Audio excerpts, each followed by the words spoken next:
Hi guys, welcome to Hoops Junction. Cleveland Cavaliers avoid getting swept. They win Game 4, 137 to 116, behind a valiant effort behind LeBron James and Kyrie Irving. Kyrie Irving really put him into gear with all that scoring. LeBron just played a great game with the passing and the triple-double, ninth triple-double passing Magic Johnson. But the difference in this game overall was the physicality, number one. The referees allowed both teams to play football, basically. And the Cavs are better at playing football than basketball because, as you can see, they were getting really physical, hitting people on screens. It was a very physical game. That game was like, it wasn't basketball because it was like pandemonium. It was like watching WWE and the guy comes out with a steel chair. Like, Steve Kerr got technicals, Draymond Green got technical, Durant and LeBron. There was 9 technicals tonight. 9 technicals. So it was just a very physical game, very drawing game, back and forth. Both teams played very physically. It was a frenetic pace, but the thing with Cleveland tonight is, besides hitting 24 threes, which is a record breaker, they actually slowed the game down at certain parts. They played fast, and then they played slow at certain parts, which really aided them because they kept the lead. Because Golden State kept creeping back in the game, got the lead down to 9, got the lead down to 14, 12, 11 sometimes, then 14, 16. So Cleveland did a great job of pounding the Warriors, playing very physically. So we gotta wonder, is this the way the series is gonna be played the rest of the series? Is this how the referee is gonna call it? Because honestly, tonight it was great for the Cleveland Cavaliers, great for the NBA because you don't want to see like a quick sweep. But the way that the game was officiated and the inconsistency of the whistle on both ends, one thing was a flagrant, one time wasn't. Cleveland shot 22 free throws in the first half, and then all of a sudden Golden State shoots a whole bunch of free throws in the third quarter. Like, they're trying to make up calls. They had 22 free throws basically through 14 minutes of the game. Basically, they went to the line a ton of times. So the game could have been like a 40-point blowout or something like that because they went to the line a bunch of times in the first half. Cleveland had a record-setting 49-point first quarter, had 86 points in the first half, and it was a crazy game. And it was still a game. That's the number one thing people kind of lose sight of. Golden State was down a ton of points, but it was still a game. Like, they were still within striking distance here and there, but LeBron and Kyrie really staved it off with spectacular plays. I mean, Cleveland was so hot from 3, and after a while, it was the Golden State Warriors just lost engagement. After they were down like maybe 15 or 16, you kind of see that they lost engagement, and that's why you talk to people about celebrating too early and thinking you're gonna win something. You saw them walking in. They're like, hey, what do you want to do with the arrangements and stuff? Somebody's asking Stephen Curry. That's the kind of stuff that kind of throws you off. You're in the game, but you're not really in the game. So, Warriors, they started off like they just weren't intense. Durant was very passive in the beginning, and I felt like the Warriors could have. They did drive the lane. They didn't get any whistles, and that part of that is kind of home cooking because you don't really see a team in the first half shoot 22 free throws in the first half. Like, that's sometimes teams get like 19 free throws the entire game. So the Cavs went to the line a ton, and then the Warriors evened it out later. By the end of the game, they shot 36 free throws. Cavs shot 31. So it was a very, very physical game, which favors the Cavs, and that's what I've been calling for the Cavs. In order for them to make this a series, to make the games interesting, they have to play physically. They can't like play soft, and they have to run plays, and they have to play a slower pace. Like, everybody's been calling for play a slower pace, and they're like, no, we don't want to do that. But it worked tonight. It worked. They had a lead, and they played slow. They, methodically ran stuff or methodically ran the pick and roll. That definitely helped them. Let's start with the Warriors. Let's look at some stats real quick. Warriors, Green had 16.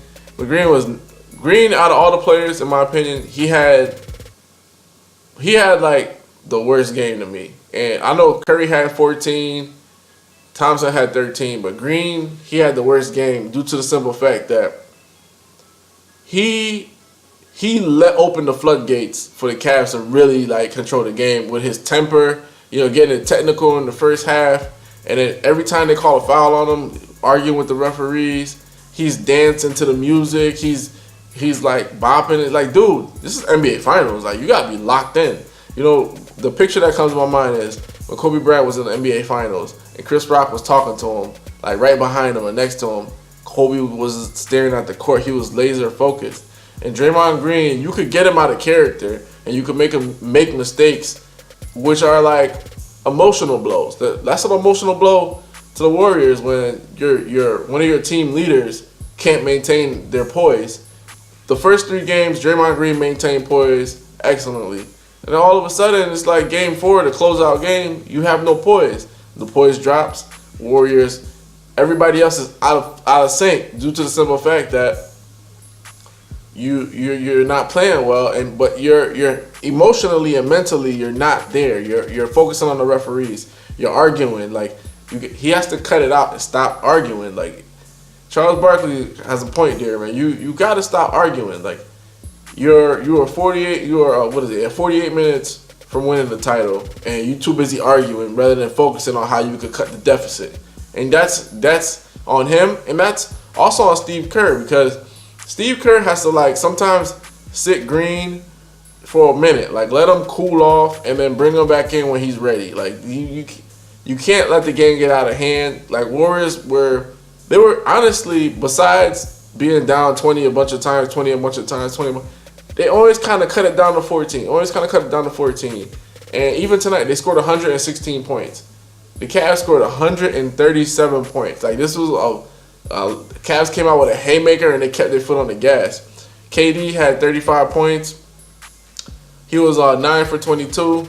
He was very passive in the beginning of the game. He was 2 for 9 for 3. He didn't shoot well from the Warriors. Didn't shoot well from 3 at all. Overall, they shot 28% from 3. 11 for 39. That's not gonna cut it. First of all, 39 threes is like ridiculous. I don't know why you need to take that many. Well, Cavs took 45. So, and then Curry didn't have a great game. The physicality really took a toll, but he also had like some boneheaded turnovers in the beginning. And turnovers weren't a huge factor like how some people think it would be. Like they had 4 of them, but they had Warriors had 12 in the overall in the game, and the Cavs had 11. So the turnovers didn't turn into a bunch of points. It was just like the WWF stuff, which I don't like watching basketball where they let guys play football. Like I like watching physical basketball where it's like it's plays on the ball, it's hustle plays, it's great defensive plays. But when it's like a bunch of like jawing and a bunch of technical fouls, like the game started at 9 o'clock. The game ends at midnight. The game should have been over by like 11:30. Like, Eastern time. You know what I'm saying? So like stuff like that was just because the officials were looking at replays for flagrant fouls. It was too much. It was like, honestly, it felt like Cleveland had a 6-man on the court, and that was the referees, because there was just like a lot of home cooking with the calls, and that happens from time to time. But if you look at Game 3, it wasn't as much. So like the referees were just very inconsistent on both ends, but more they leaned a lot towards Cleveland in the first half. I'm gonna say the first half because Golden State shot 36 free throws, so both teams were like very physical and very choppy. The bench for Warriors barely gave him anything. Livingston gave him 10. McCall, I felt like played some great defense overall. West had 6 points, but he wasn't really a key factor. Warriors couldn't secure rebounds. They couldn't secure like a lot of rebounds.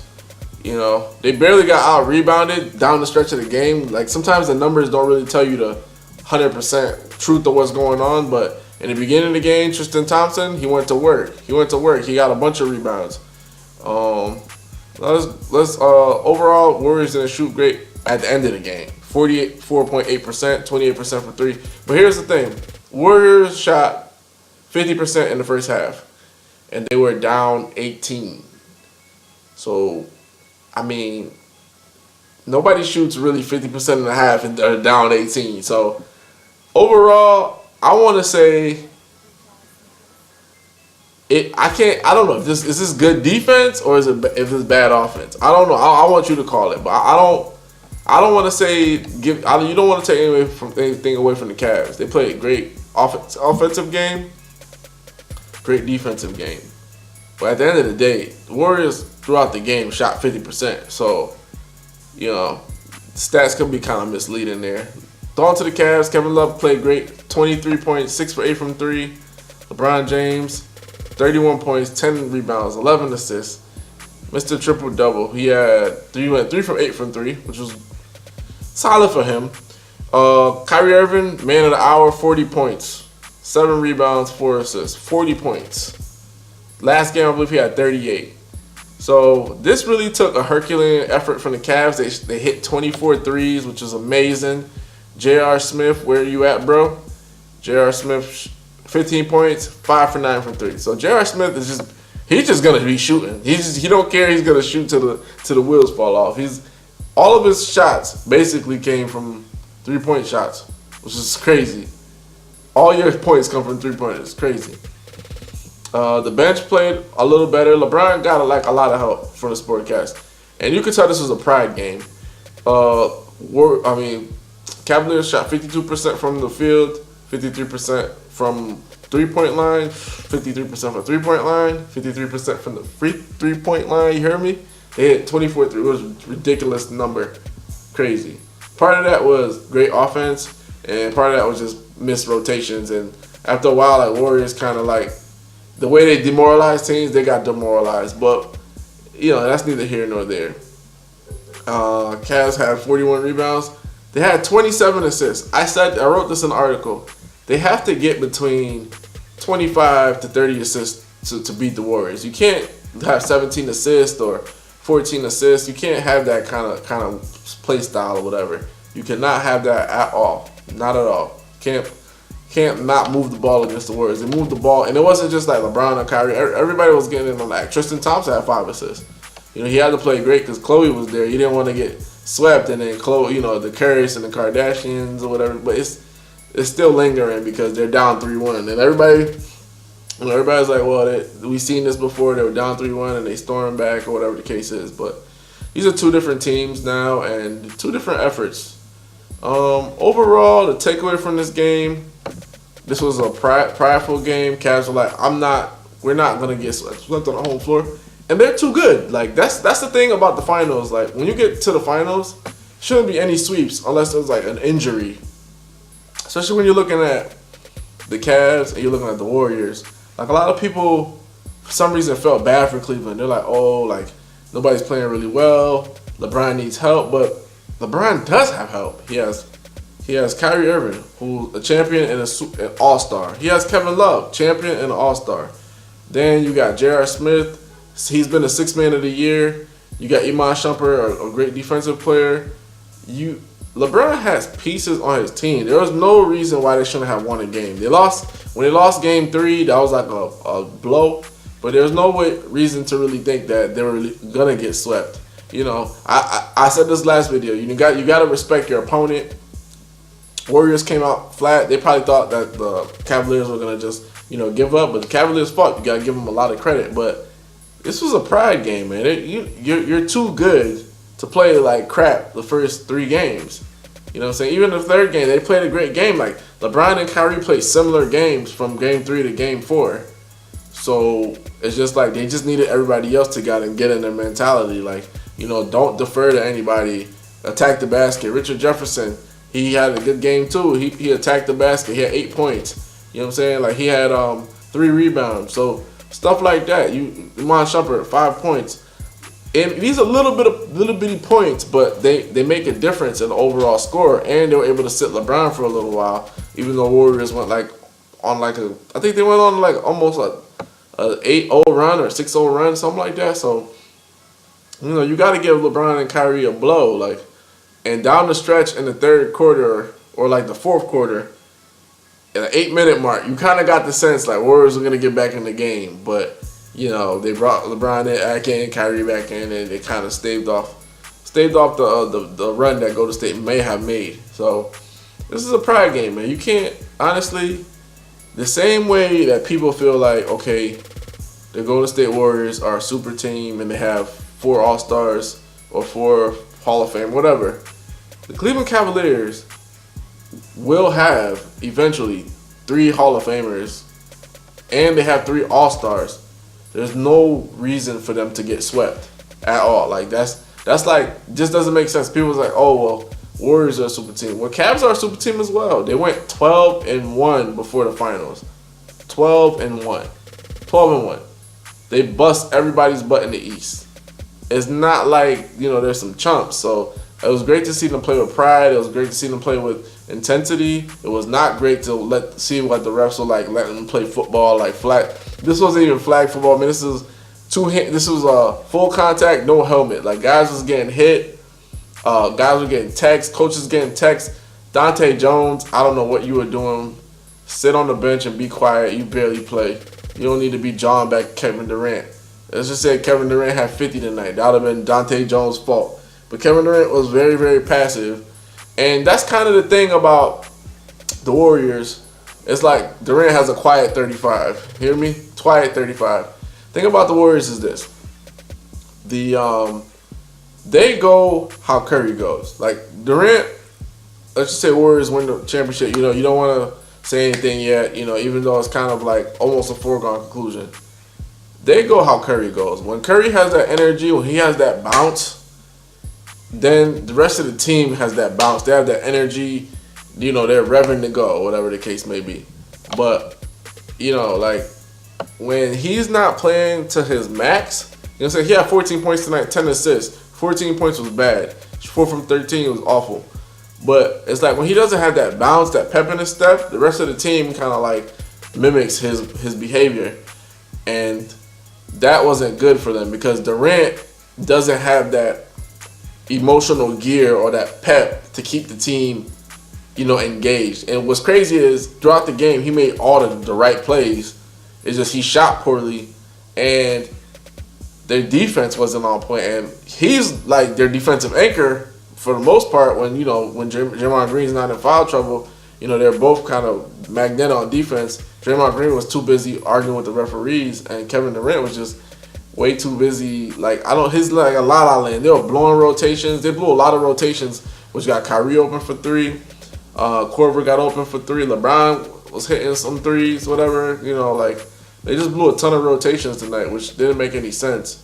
Like, you could live with Kyrie and LeBron getting theirs, but Kevin Love getting 6 for 8 from 3 for Kevin Love, you know, getting lost in transition, you can't have that. So, you know, that's a good wake-up call because you don't – if they swept and let's just say – because some game, like Game 3, they didn't even play well. And Game 1, they didn't even play – Game 2, they didn't play well. They had 20 turnovers in some aspects. So, you want something to give them to look at and say, well, this is what we need to do better so they can lock in the next game. As far as the Cavs, man, you got to give them a ton of credit. LeBron played great. Kyrie played amazing. LeBron's always going to get the triple-doubles. Because when they play small, he's always grabbing all the boards. You know what I'm saying? They played a great deal tonight. Thompson had 36 minutes, which were impactful minutes. And it was a solid game for the Cavs. This was all Cavs tonight. You gotta give them credit, man. You don't want to blow this shit, man. You don't want to blow this. This is like something that you don't want to live in your lifetime saying that you got swept in the finals. Like, that's embarrassing, especially when you're the preeminent team in the East. No injuries, like no reason besides the other team is better than you and you're getting swept. Like, that doesn't make sense. But on to Game 5. It's gonna be a tight game. It's gonna be a tight game because, and the reason I say it's gonna be a tight game because the Warriors are gonna want to make up for what they didn't do in Game 4, and the Cavs are kind of riding the wave. So I feel like for like 3 quarters it's gonna be a tight game, and then one team is gonna draw separation. So I don't know. I'm not gonna tell you who it is. I mean, I picked the Warriors in 6, so we'll see how it is. But you know, one thing is we can't pretend to act like like this game was like a spur to something. Like there are no suspensions, there are no injuries. It's just animosity. And finally it came out, it really came out, and LeBron was like talking to Durant, why are you talking crazy, this, that, and the third, or whatever. So, maybe Durant uses that for fuel next time. Maybe the Cavs use it for fuel. Tonight they hit 24 threes. That's the big 24 threes and 22 free throws in the first half. That was the big difference in the game. The threes and the free throws. Because LeBron and Kyrie have been doing the same thing every single game, basically. Scoring a ton of points and trying to keep the Cavs in the game. So the supporting cast came. Warriors supporting cast didn't really play well. And, they just had to devise a better game plan for the next game. Let me know if you like this game. Like, this game, it wasn't like beautiful basketball. Like, game 3 was like awesome basketball, period. Like, on both ends. Both teams played well. And tonight, only the Cavs played well. They landslided them. Like, you really enjoyed the game. I know if you're a Cavs fan, of course, because you feel like this is like last year all over again. But a neutral basketball fan, how did you feel? Like, the officiating really took me out of the game. All the pauses, all the replay. It was just like, it reminded me of the Christmas Day game, how it was just like so long, and it took a lot out of me. I know it took a lot out of you guys, a lot out of the Cavs and the Warriors, but it took a lot out of me to watch the game because it was just like a lot of swim move, football moves, elbows to the face, guys colliding. It was like crazy desperation in the air for the Cavs, and they fought through it and they maintained. This is Vlad from Hoops Junction, where hoops meets hoopla. Peace.